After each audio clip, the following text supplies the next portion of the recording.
জ্বালানি সরবরাহ ব্যবস্থাকে আরও স্বচ্ছ করতে চায় সরকার। ফিলিং স্টেশনগুলোতে শৃঙ্খলা ফেরাতে তাই ফুয়েল পাস অ্যাপ চালু করা হয়েছে।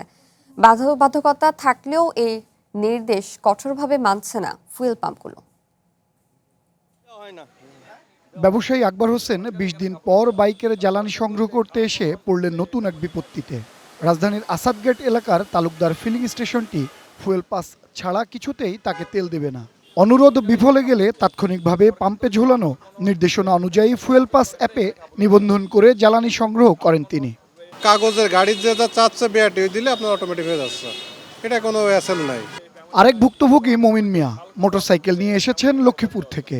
ফেরার পথে জ্বালানি সংগ্রহ করতে গিয়ে ফুয়েল পাস দেখাতে না পারায় পড়েন বিপাকে।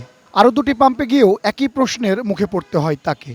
আমরা জনগণ টাকা দিয়ে তো তেল পাইতেছি না। আমরা যারা সাধারণ জনগণ, এগুলো আমাদের নিয়ে একটা বাউতাবাজি, ঠিক আছে।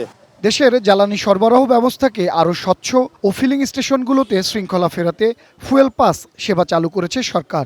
অথচ এই ফুয়েল পাস কি, নিবন্ধন করতে হয় কিভাবে তা জানেন না অনেক গ্রাহক। বাংলাদেশে এলো এই প্রথম টাচলেস আরএকএস সেনসেশন ওয়াটার ক্লোজেট। আমি জানি না, এখন শুনলাম আর কি, শিখি নাই, জানিও না।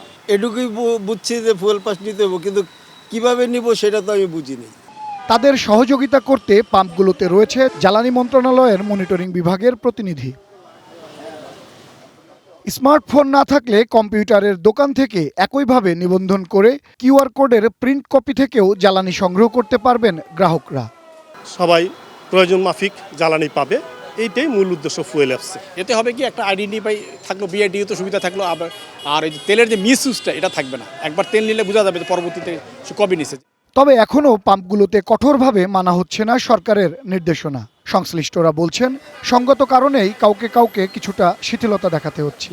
তবে ক্রমেই কঠোর হওয়ার হুঁশিয়ারিও দিচ্ছেন সংশ্লিষ্টরা।